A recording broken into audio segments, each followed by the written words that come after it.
Welcome back, everyone. Today's story is one I've been looking forward to.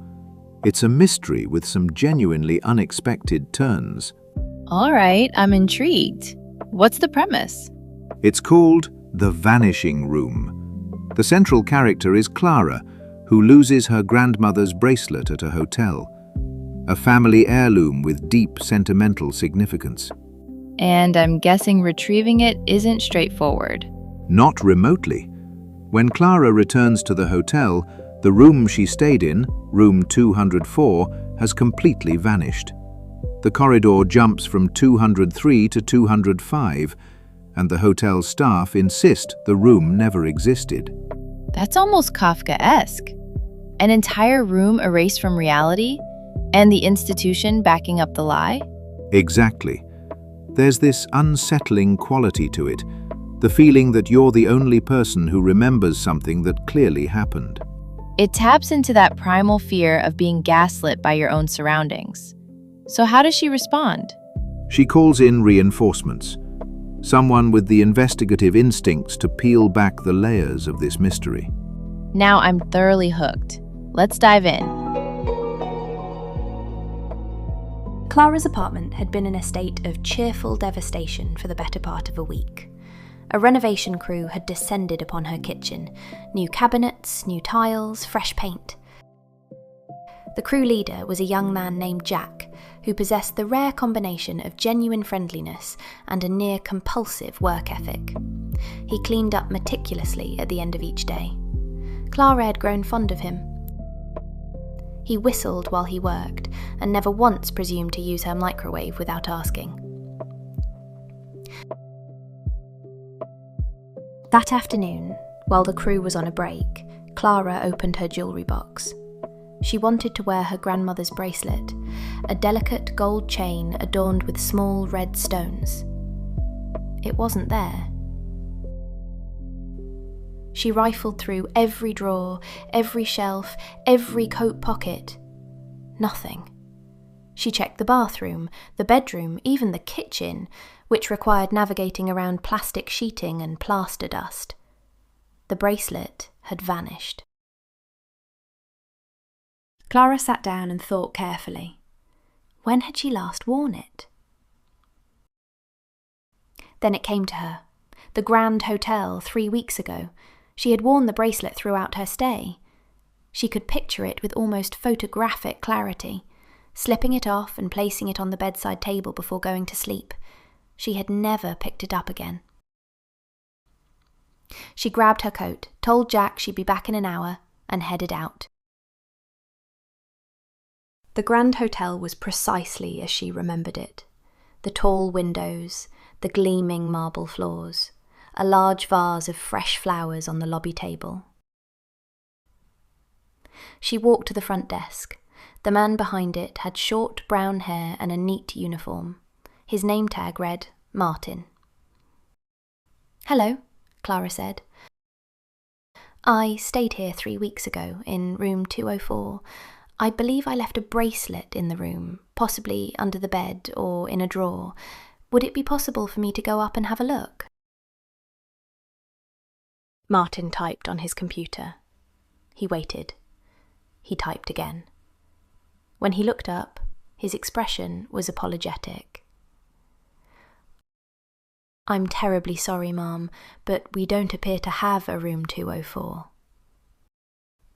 "Really? You're quite sure?" "Yes, the second floor goes 201, 202, 203, then 205. There is no 204. Clara laughed. "That's very strange. I could have sworn it was 204. Martin searched her name in the system. Nothing. No reservation of any kind.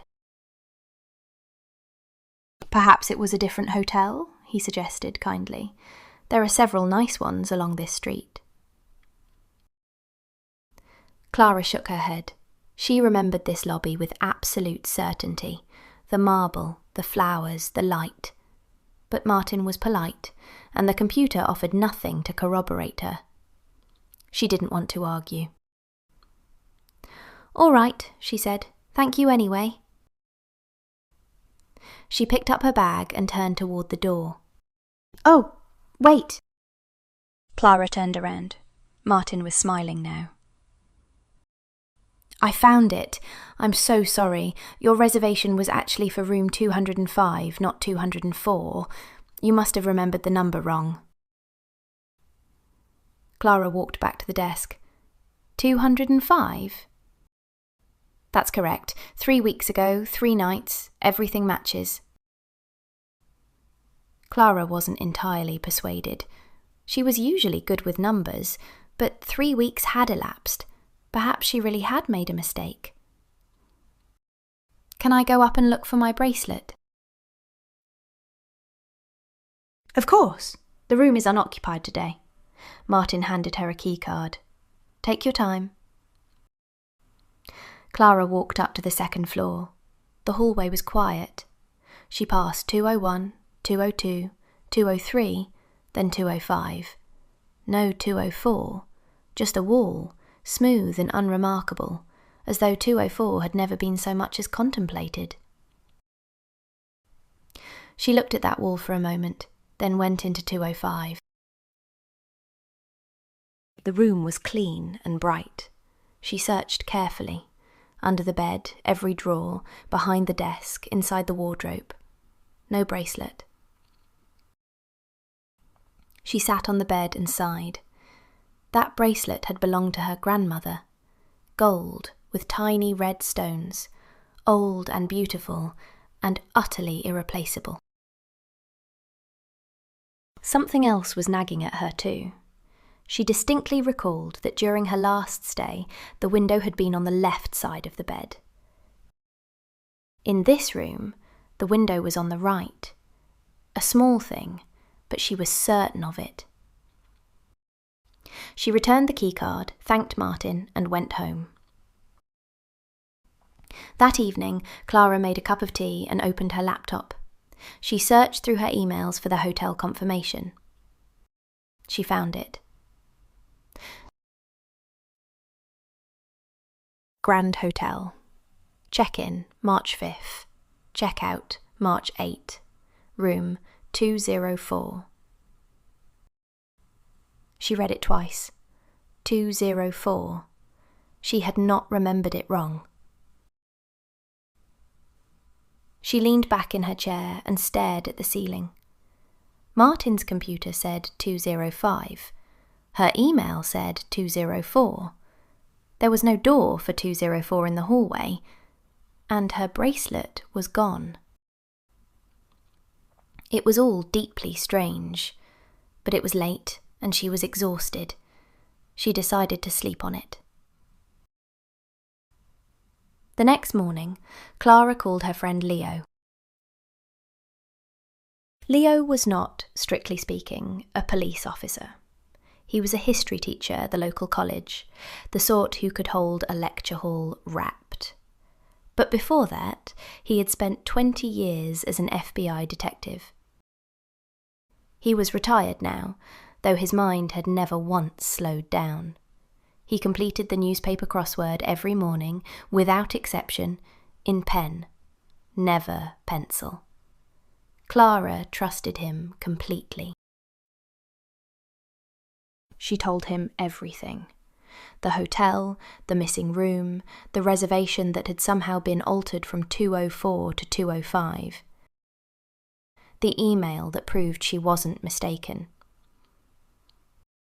"How extraordinarily interesting," Leo said.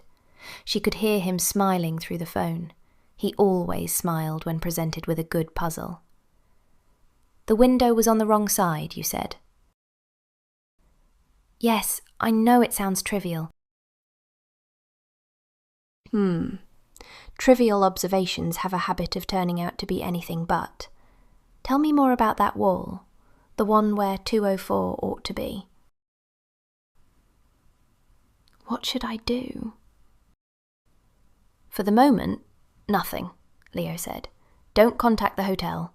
Don't go back. Save that email. Take a screenshot." "Do you think someone deliberately tampered with the records?" I think this is an exceptionally good puzzle, Leo said. A room that has ceased to exist, a reservation altered after the fact, and a window on the wrong side of the bed. I'm profoundly curious about what happened here. Clara waited. She knew Leo well enough to recognize the silence. He was already thinking.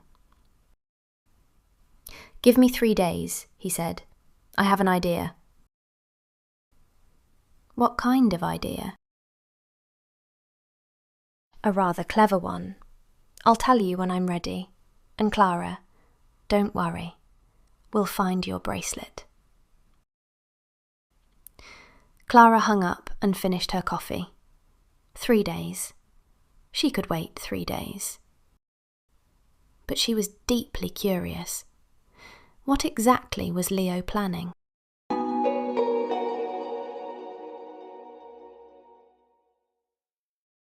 So let's unpack what we've just heard. Clara's experience at the hotel is deeply disorienting. It is. She has a concrete memory of staying in room 204, and yet the physical evidence contradicts her entirely. The hallway is seamless. There's no gap, no trace. And the hotel staff don't just seem confused, they're categorical. They assert the room never existed. That level of certainty is what makes it so unsettling. Which raises the question of whether they genuinely believe it or whether they're deliberately covering something up. Clara wisely decides not to fight this battle alone. She reaches out to Leo, a retired FBI agent with decades of investigative experience. He's methodical, sharp, and not easily fooled. All right, let's test your comprehension. Time for some questions. First question. How did the hotel staff respond when Clara asked about room 204? Number 1.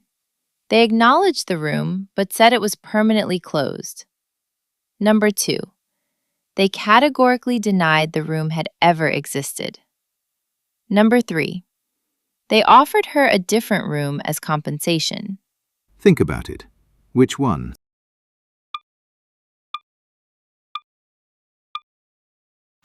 The answer is number 2. They categorically denied the room had ever existed. Precisely. It wasn't a vague deflection. It was an absolute denial, which is far more suspicious than a simple excuse would have been. Second question. What is the significance of the bracelet to Clara? Number 1. It's a valuable antique worth a significant sum. Number 2. It's a sentimental heirloom from her grandmother. Number 3. It contains a hidden message from a family member. Think about it.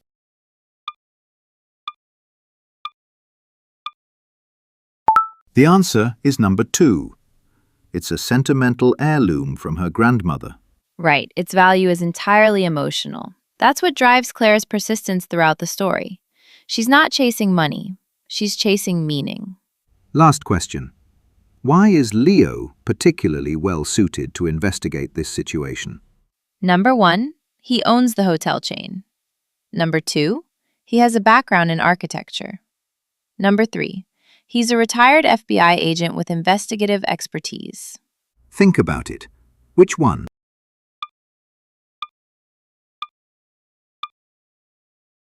The answer is number 3. He's a retired FBI agent with decades of investigative experience. Exactly. His training means he approaches problems systematically, looking for physical evidence rather than taking people at their word. And that's precisely what this mystery needs. Let's see what Leo uncovers. Leo called Clara 3 days later.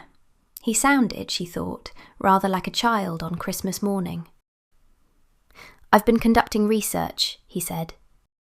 "The hotel changed ownership 2 years ago. Prior to that, it had been family-run for decades. I tracked down the original floor plans online. Clara, they clearly show a room 204. It existed. Someone removed it." Removed an entire room? Walled it off, made it disappear. and then altered the computer records so no one would ask inconvenient questions. Leo lowered his voice conspiratorially, despite being entirely alone in his apartment. In my 20 years with the FBI, I've seen people go to extraordinary lengths to conceal evidence. A sealed hotel room? That's not even the strangest thing. I once worked a case where a man hid stolen documents inside a hollowed-out piano. Leo, what are you... I'm booking a room at the hotel, he said. Room 203, directly adjacent to where 204 ought to be. I want to observe the layout, talk to the staff, get a feel for the place. Please don't do anything reckless. I'm a retired FBI agent, Leo said, with the serene confidence of a man who has never once questioned his own judgment. I never do anything reckless. I do things carefully. Leo checked into room 203 the following afternoon. He had packed a small but meticulously organised suitcase, 3 days' worth of clothes, a notebook, 2 pens, a magnifying glass, and a compact flashlight. He had also brought a stethoscope, purchased online the previous day. He was not entirely certain what purpose it would serve, but it felt instinctively right. Martin was not at the front desk this time. In his place stood a younger man named Joe. Short brown hair, late 20s, polite in a subdued, almost guarded way. He processed Leo's check-in with minimal conversation. Been working here long? Leo asked casually. Not too long, Joe said, handing over the keycard. Enjoy your stay. Leo committed the exchange to his notebook the instant he reached his room. Joe, evasive, possible suspect? He underlined suspect twice. That first evening, Leo commenced his investigation in earnest. He made his way along the second-floor hallway, feigning absorption in his phone. When he reached the wall between 203 and 205, he stopped and knocked, methodically, moving his knuckles across the surface like a physician percussing a patient's chest. Most of the wall sounded solid, but in one spot, roughly a metre from the floor, the acoustic quality shifted perceptibly. Slightly hollow, unmistakably different. Leo's eyes widened. He extracted his notebook and wrote, "Hollow section in wall, approximately 1 metre from floor, 60 centimetres wide. Significant." He also noticed the wallpaper. Throughout most of the hallway, the paper had acquired a faded, warm patina, the kind that comes from years of sun and age. But near the wall, between 203 and 205, the paper was fractionally brighter, a shade newer. Someone had taken considerable care matching the pattern, but not quite enough care for a retired FBI agent with a magnifying glass. Leo spent 20 minutes scrutinising the wallpaper at close range, while a couple from room 201 walked past him twice, making a concerted effort not to stare. On day 2, Leo escalated his operation. He spent the morning ensconced in a lobby armchair for 3 hours, a newspaper spread across his lap. He had selected the chair with strategic precision. It afforded an unobstructed sightline to the front desk, the elevator, and the main entrance. He turned a page approximately once every 40 minutes. He was emphatically not reading it. He seized upon another opportunity to engage Joe when he went to request extra towels. "This really is a magnificent old building," Leo remarked. "I imagine it has quite a history. Has the layout always been the same?" Joe shrugged. "I think so. I'm not really familiar with the building's history. You know, I used to be in the FBI, Leo said. Joe blinked. Oh, that's interesting. 20 years. Organised crime, predominantly. You'd be surprised at what goes on in hotels. I'll get those towels for you, Joe said, and vanished into the back room with a haste that struck Leo as rather more urgent than the errand warranted. Leo recorded the interaction with evident satisfaction. Joe visibly unsettled by FBI mention. Highly suspicious. In the afternoon, Leo ventured outside and walked around the building. He stationed himself across the street and began counting windows on the second floor. 201, window. 202, window. 203, window. Then another window. Then 205, window. That supernumerary window did not correspond to any room accessible from the hallway. Leo was so overcome with elation, he very nearly dropped his magnifying glass. He stood rooted to the sidewalk for 15 minutes, gazing up at the mystery window, until a woman paused to ask whether he was feeling quite all right. That evening, he called Clara. I've uncovered significant evidence, he said, his voice low and freighted with gravity. A hollow wall, recently applied wallpaper, and an unaccounted-for window on the building's exterior. Clara, I think we're looking at something considerably more serious than a misplaced bracelet. More serious in what sense?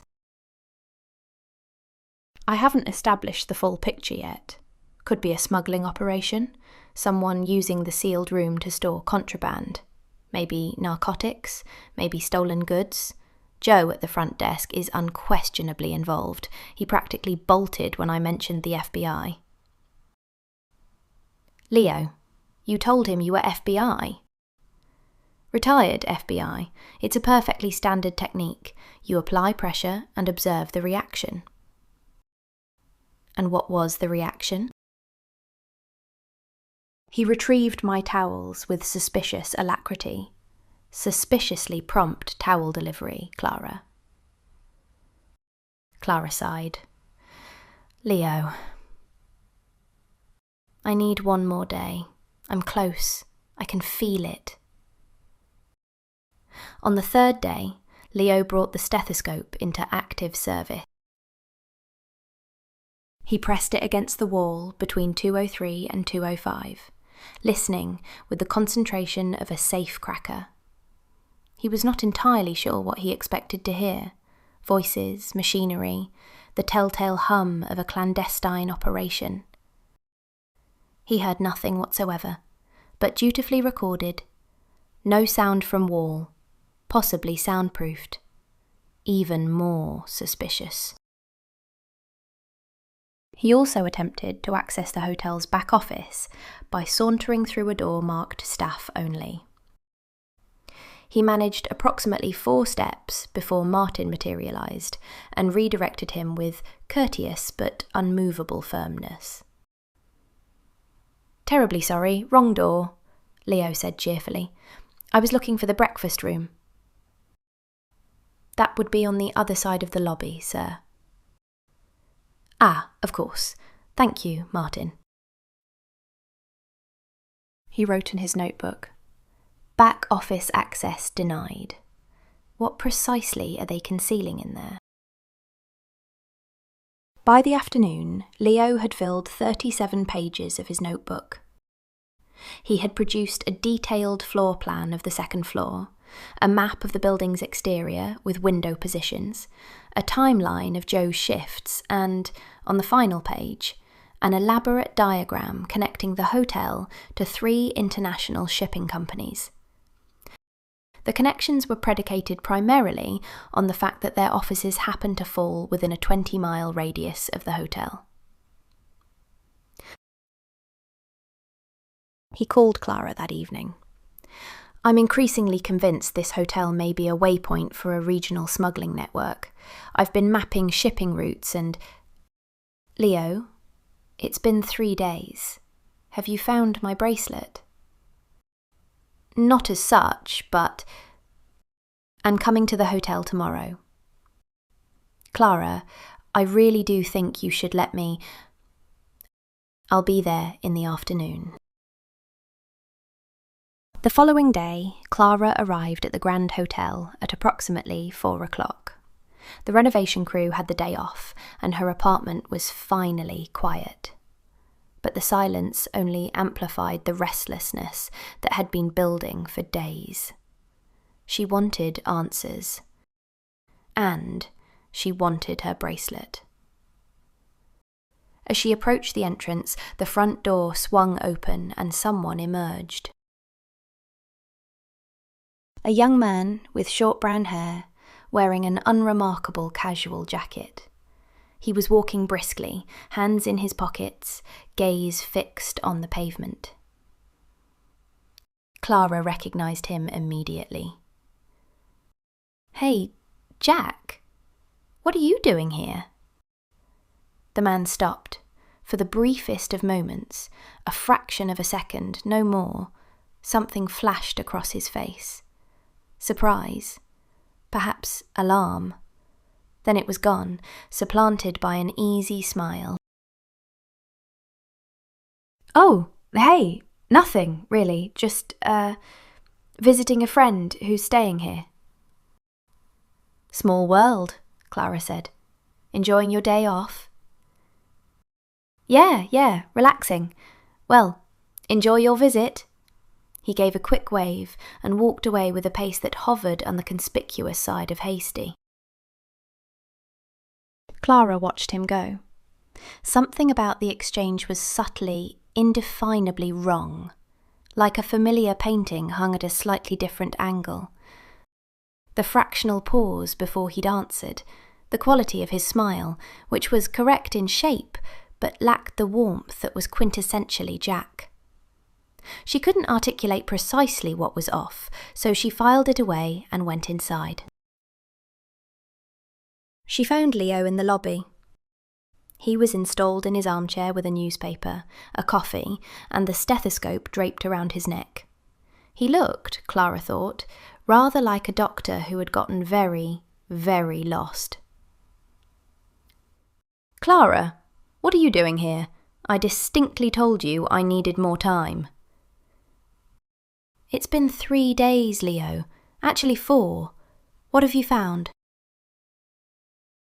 Leo launched into an exhaustive account of the hollow wall, the anomalous window, Joe's evasive behaviour, the wallpaper analysis, and his shipping route theory. He opened his notebook and presented the diagrams with the solemnity of a prosecutor entering evidence. There were arrows and circles, and at least 3 question marks in red ink. Clara listened with commendable patience. Then she said, "Leo, have you actually gone inside the wall?" "Well, no, not as yet. I've been gathering evidence." "For 4 days?" "A thorough investigation cannot be rushed, Clara. When I was in the FBI..." I know. She paused, then said, "Oh, by the way, I ran into Jack on my way in." "Jack? Your renovation contractor?" "The very same. He said he was visiting a friend. Funny coincidence." Leo barely glanced up from his notebook. Interesting. Anyway, about the shipping routes. Leo, the shipping routes can wait.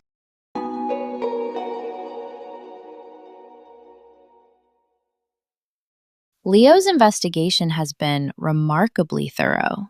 He's systematically dismantling the hotel's version of events. Absolutely. His first move was to examine the corridor itself. When he knocked on the wall between rooms 203 and 205, it produced a distinctly hollow sound. That's a telltale sign of empty space behind it. And then there's the exterior evidence. From outside the building, he counted one more window than the existing rooms could account for. You can conceal a room from the inside, but the facade doesn't lie. Then there's Joe's behavior at the front desk.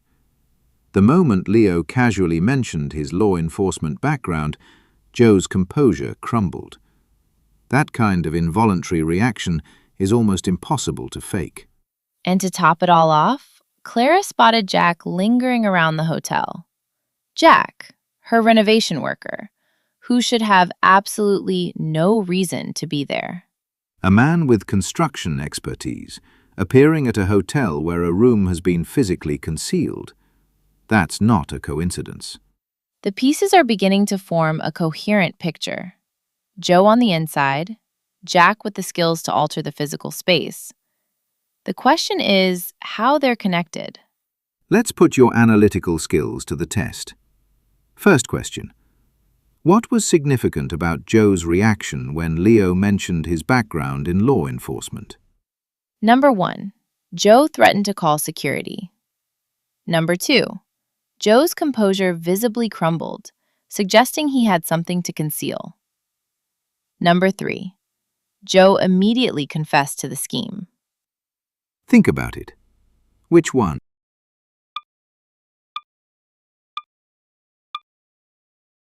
The answer is number 2. His composure crumbled, revealing that he had something to conceal. Precisely. It was an involuntary response. The mention of law enforcement triggered a fear reaction that he couldn't suppress, which is a classic indicator of guilt. Second question. Why was the exterior of the building crucial to Leo's investigation? Number 1. He noticed a fire escape leading to a hidden entrance. Number 2. The window count from outside didn't match the room's inside, proving a room was concealed. Number 3. He found construction materials left behind in the parking lot. Think about it.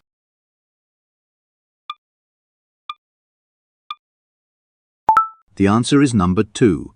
The window count didn't match.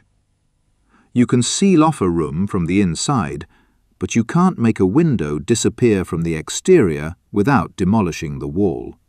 That's the kind of oversight that unravels an otherwise well-executed plan. It's a brilliant detail. Last question. Why is Jack's presence at the hotel particularly suspicious? Number 1, he was seen arguing with Joe in the lobby. Number 2, he has construction skills and no legitimate reason to be at the hotel. Number 3, he was carrying building tools into the hotel. Think about it. Which one?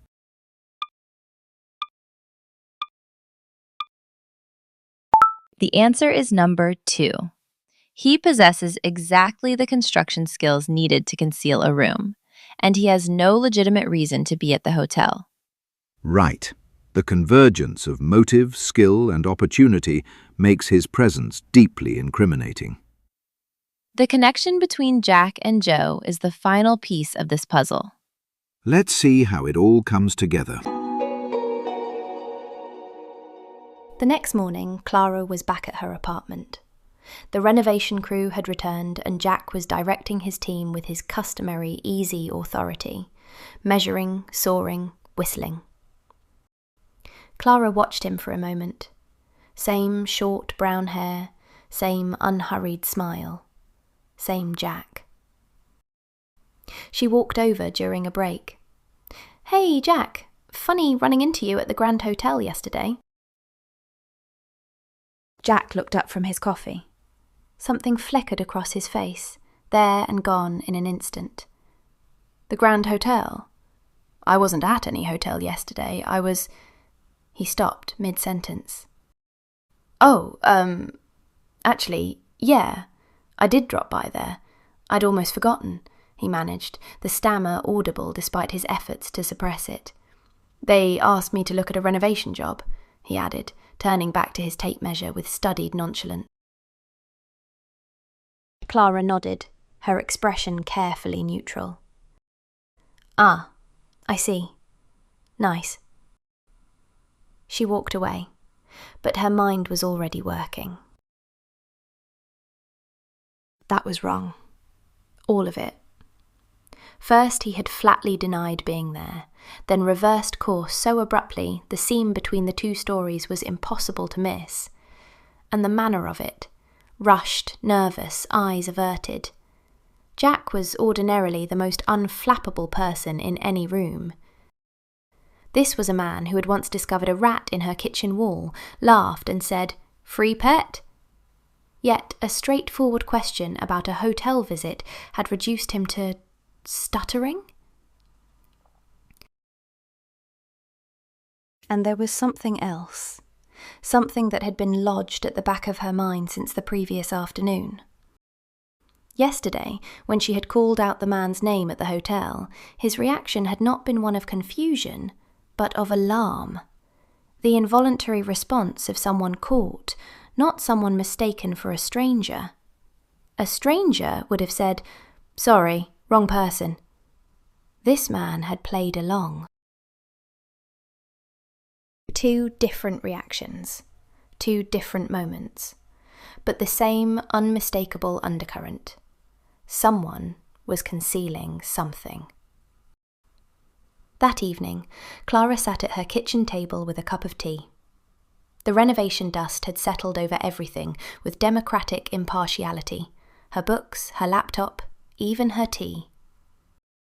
She didn't yet have the full picture, but she had two pieces that refused to fit the pattern, and she couldn't stop turning them over. She picked up the phone and called Leo. He answered on the first ring. He was mid-sentence before she had so much as said hello. "Clara, I've been poring over Port Authority records, and I'm increasingly convinced there's a connection between the hotel and a..." "Leo, stop. I need to tell you something." She recounted her conversation with Jack that morning, how he had initially denied being at the hotel, then abruptly remembered and fabricated a story about a renovation job, how he stuttered and couldn't meet her eyes. And then she went back further, to the encounter at the hotel entrance, how the man she had taken for Jack had been startled, not confused, how he had chosen to play along rather than correct her. Leo fell silent. The shipping routes, it seemed, had been comprehensively forgotten.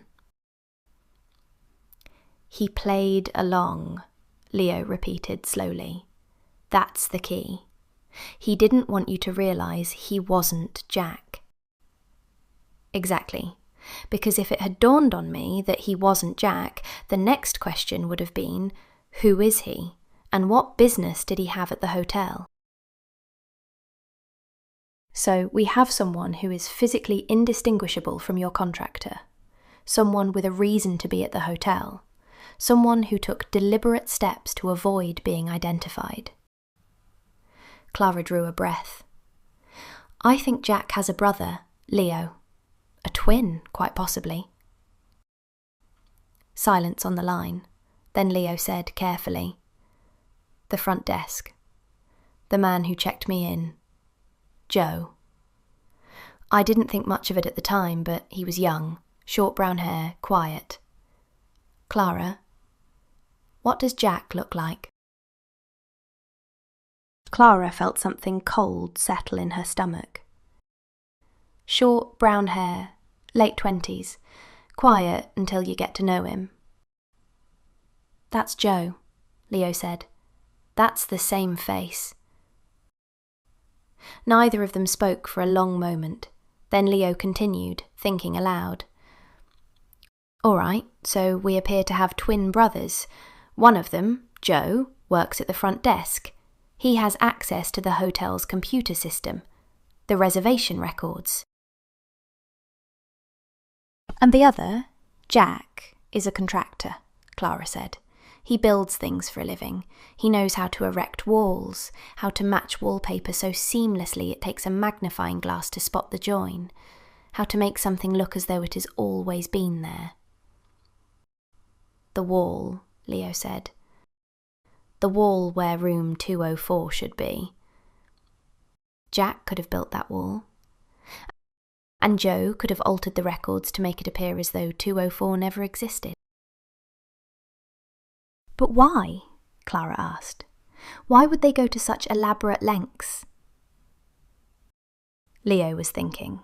She could hear him pacing, the familiar squeak of his kitchen floor going back and forth. What does a hotel room contain? A bed, a bathroom, a window. We know there's a window, I counted. 4 walls and a door. It's essentially a small apartment, Clara finished. If they were short on money, Leo said. If they couldn't make rent, and one of them had access to the hotel systems, and the other possessed the skills to construct a wall that would fool anyone who wasn't specifically looking, they could seal off a room, erase it from every database, and live in it rent-free. A hidden apartment, concealed inside a functioning hotel. Another pause. Leo exhaled slowly. Well, he said, that's not a smuggling ring. It bears no connection whatsoever to international shipping routes. Not the faintest. And I purchased a stethoscope for absolutely nothing. Clara couldn't help herself. She laughed. Leo, you actually pressed a stethoscope against a hotel wall. It seemed like an eminently sensible idea at the time. He was quiet for a beat, then laughed too. All right, I was looking for a conspiracy, and what I found was a housing problem. I'll concede that's somewhat embarrassing. Somewhat is putting it mildly. But the methodology was sound. The hollow wall, the wallpaper analysis, every one of those observations was correct. I simply drew the wrong conclusion from impeccable data. By approximately 100 miles. The window count, however, was exemplary work. You must concede the window count. I'll concede the window count. Much appreciated. Leo paused, then, more seriously, your bracelet is almost certainly in that room, behind the wall. I know, Clara said, and I believe I know how to get it back. The following day, Clara waited until the rest of the renovation crew had dispersed for lunch. Jack was alone, attending to the cabinet doors. Jack, she said, I need to talk to you, and I need you to be completely honest with me. He set down his drill. Something in her tone communicated instantly that this had nothing to do with kitchen tiles. You have a twin brother, Clara said. His name is Joe. He works at the Grand Hotel. Jack went pale. He opened his mouth, then closed it. His gaze dropped to the floor. I know about room 204, Clara continued, her voice steady. I know you constructed the wall that conceals it. I know Joe altered the records. And I know you've both been living in that room. Jack stood very still. When he finally spoke, his voice was barely above a whisper. How did you figure it out? You stuttered, Jack. In all the weeks you've worked here, not once have I heard you stutter, and your brother played along when I addressed him by your name. A stranger would never have done that. Jack lowered himself onto an overturned bucket. He rubbed his face with both hands. We were behind on rent, he said. Badly behind. Joe got the hotel job about 6 months ago, and one evening he made what we thought was a joke. Wouldn't it be funny if we just lived in one of the rooms? And I said, that's not actually a terrible idea. And then we looked at each other, and neither of us was laughing anymore, because we both knew we were going to do it. So you built a wall? I built an exceptionally good wall, Jack said, and despite everything, there was in his voice an unmistakable thread of professional pride. Hidden entrance through the maintenance closet on the second floor. Soundproofing. The wallpaper match took me the better part of 3 days.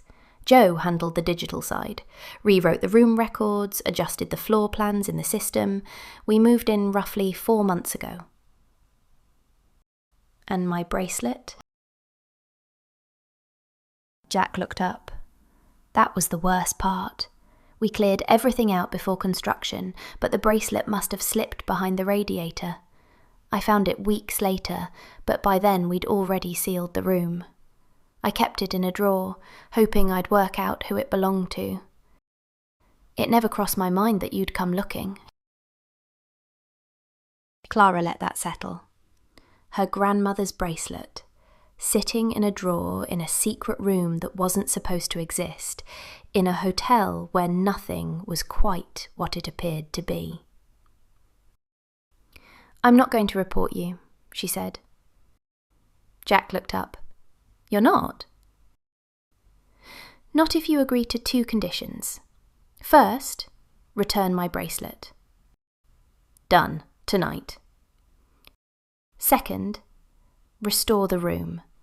Take the wall down, correct the records, make it room 204 again." Jack was silent for a long time. Then he nodded slowly. "Joe won't be thrilled, but yeah, it was always meant to be temporary. We just kept finding reasons to put it off." "You're a talented contractor, Jack, and Joe seems like a fundamentally decent person. Find a legitimate apartment. I'll even write you a recommendation if it would help." Jack looked at her with something between disbelief and gratitude. "You'd do that? After all this?" "You've done excellent work on my kitchen, and honestly, constructing a secret apartment inside a functioning hotel is, from a purely technical standpoint, rather impressive. Don't ever do it again, but it's impressive." 4 days later, Jack met Clara at a cafe. He slid a small cloth pouch across the table. Inside lay the bracelet, gold with small red stones. A little dusty, but undamaged. Clara slipped it on. It fit perfectly, as it always had.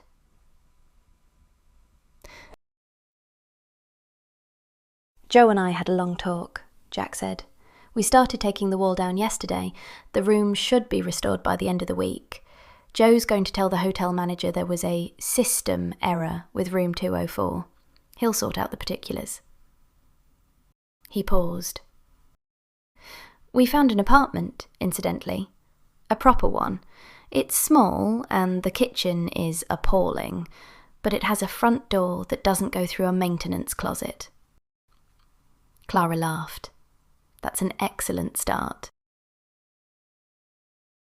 "Thank you," Jack said, "for not reporting us. You didn't have to do that. Just have my kitchen cabinets finished by Friday, and we'll call it even." That evening, Clara called Leo. "Case closed," she said.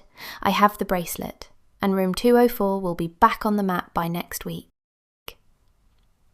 "You know," Leo said, "in 20 years with the FBI, not once did I solve a case because someone's identical twin happened to walk out of a hotel at precisely the wrong moment." "Perhaps you were overthinking things."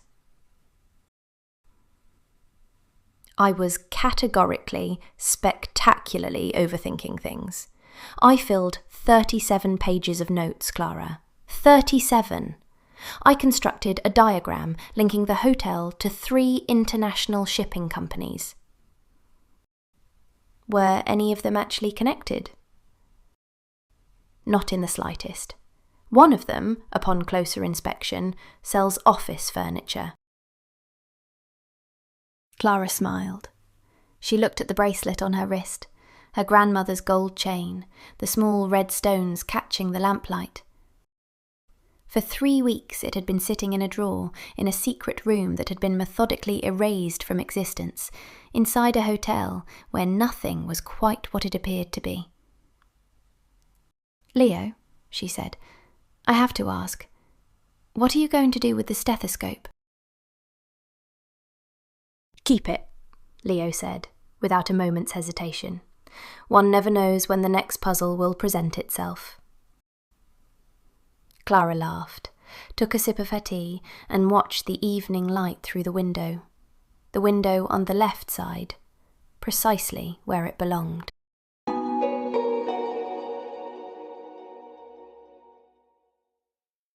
So the revelation is that Jack and Joe are identical twins. That's the thread that ties everything together. It reframes the entire story. Jack, the renovation worker with construction expertise, and Joe, the front desk employee with access to the hotel's systems. Between the two of them, they had every capability needed to execute this scheme. And the motivation is heartbreakingly simple. They were destitute. No savings, no home, no safety net. This wasn't a criminal enterprise driven by greed. It was a desperate act of survival. Joe secured the front desk position, which gave him the ability to erase room 204 from the booking system. Jack then constructed a false wall to physically seal it off. They effectively created a hidden apartment within the hotel. It's ingenious in its simplicity. And it would have worked indefinitely if Clara hadn't left her bracelet behind. What elevates the ending is Clara's response. She has every right to involve the authorities. What they did was illegal. But she chooses restraint. She simply asked for her bracelet to be returned and the room to be restored. No threats, no punishment. It's an act of profound empathy. It transforms what could have been a straightforward crime story into something more nuanced. The mystery was never really about the room. It was about the people behind the wall. All right, final round of questions. Let's see how deeply you engage with the resolution. First question. What was the underlying motivation behind Jack and Joe's scheme? Number 1, they were operating a black market business from the room. Number 2, they were destitute and needed somewhere to live. Number 3, they wanted to blackmail the hotel owner. Think about it.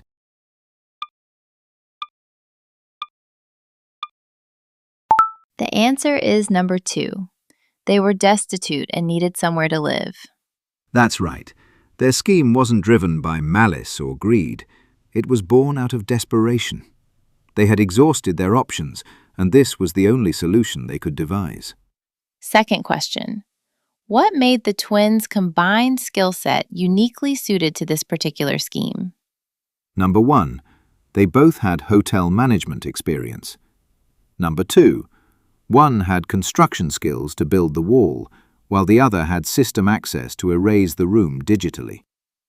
Number 3, they both worked at the hotel and could cover for each other. Think about it.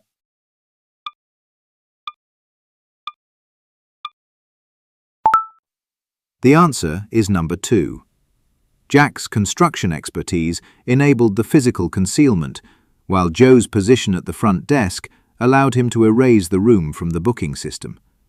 Neither could have succeeded alone. Exactly. It was a scheme that required both halves to function. A perfect division of labor born from necessity. Last question. What does Clara's decision not to involve the police reveal about her character? Number 1, she was afraid the twins would retaliate. Number 2, she recognized their desperation and chose empathy over punishment. Number 3, Leo persuaded her that prosecution would be too complicated. Think about it. Which one?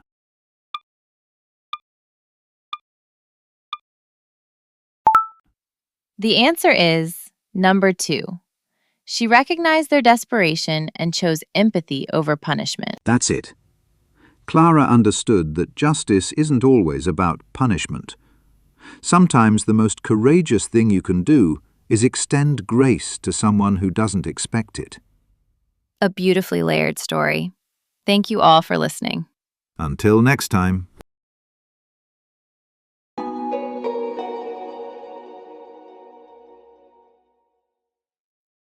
Thanks for watching. If you enjoyed this video, hit the like and subscribe button and consider leaving a comment. It really helps us grow our channel. See you next time.